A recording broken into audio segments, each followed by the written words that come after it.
Bonjour à toutes et à tous et bienvenue pour ce nouveau numéro du Point des marchés, votre rendez-vous avec l'analyse des marchés. Je suis en compagnie de Laurent Chupin, directeur de la société ActiWest. Bonjour.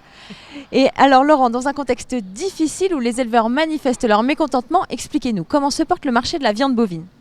Alors, d'un premier temps, le marché de la viande bovine, on ne peut pas en parler d'une généralité. Le marché de la viande bovine se décompose en différents niveaux, puisqu'on a le niveau de la viande haut de gamme, tout ce qui est viande de qualité bouchère destinée à la boucherie traditionnelle, où on peut rentrer tous les animaux de forme, où là le marché se porte relativement bien et relativement stable depuis quelques mois, voire quelques années, avec des prix qui sont très convenables et qui ne bougent pas beaucoup. Et après, on va retrouver des animaux plus de type allaitant de choix secondaires destinés à la coupe des magasins, où là c'est beaucoup plus compliqué, où on a des écarts de prix importants entre les différentes régions, puisqu'on a des écarts de poids, on a des écarts de rendement carcasse.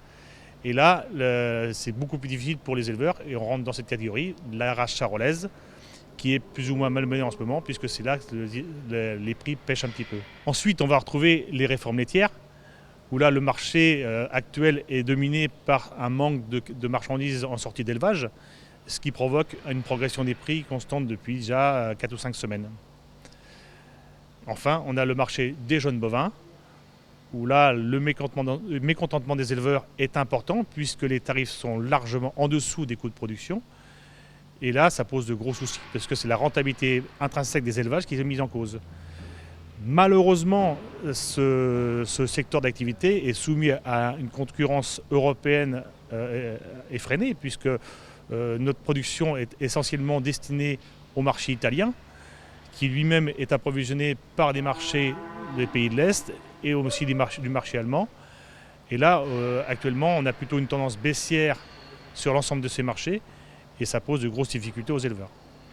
Et quelle est la dynamique concernant les animaux maigres ? Alors, les animaux maigres, ça se passe relativement bien, parce que depuis l'ouverture du marché turc pour les broutards, là on a une dynamique très très positive où les prix ont fortement progressé. On a eu dans un premier temps une demande sur le Maghreb qui avait déjà tiré les prix à la hausse. La Turquie a donné un coup de fouet supplémentaire. Les prix sont en progression depuis le début de l'année de façon très significative pour le bien-être des éleveurs des sœurs, parce que ça leur rapporte un revenu très conséquent. Maintenant, ça pose de grosses difficultés pour la partie engraissement de jeunes bovins en France, où là, le prix du maigre est en complet désaccord avec ce qui se pratique dans le broutard. Et ça va mettre en difficulté toute la filière d'engraissement en France. Et quel est l'avis d'ActiWest ? L'avis d'ActiWest, au jour d'aujourd'hui, on approche des vacances d'été.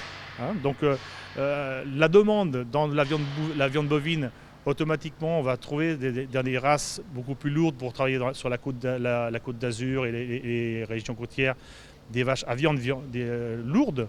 Donc normalement, ce marché-là devrait se porter pas trop mal, avec toujours une difficulté de transition entre le 15 juin et le 15 juillet, où là, on a la fermeture des cantines et là, les gens ne sont pas encore arrivés sur les côtes.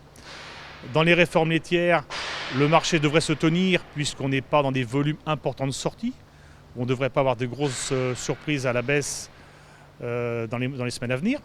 Le jaune bovin, c'est plus compliqué puisque aujourd'hui on ne sait pas si les prix vont monter et les éleveurs risquent de monter en pression sérieusement dans les semaines à venir au niveau des magasins, des GMS et de la grande distribution et des abattoirs pour trouver une solution. Maintenant, est-ce qu'il y a une solution facile à trouver ?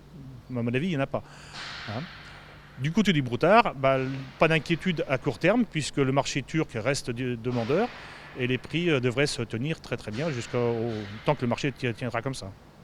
Merci Laurent, ce numéro est maintenant terminé. Merci à tous de nous avoir suivis. Rendez-vous dans 2 semaines pour votre prochaine édition du Point des marchés.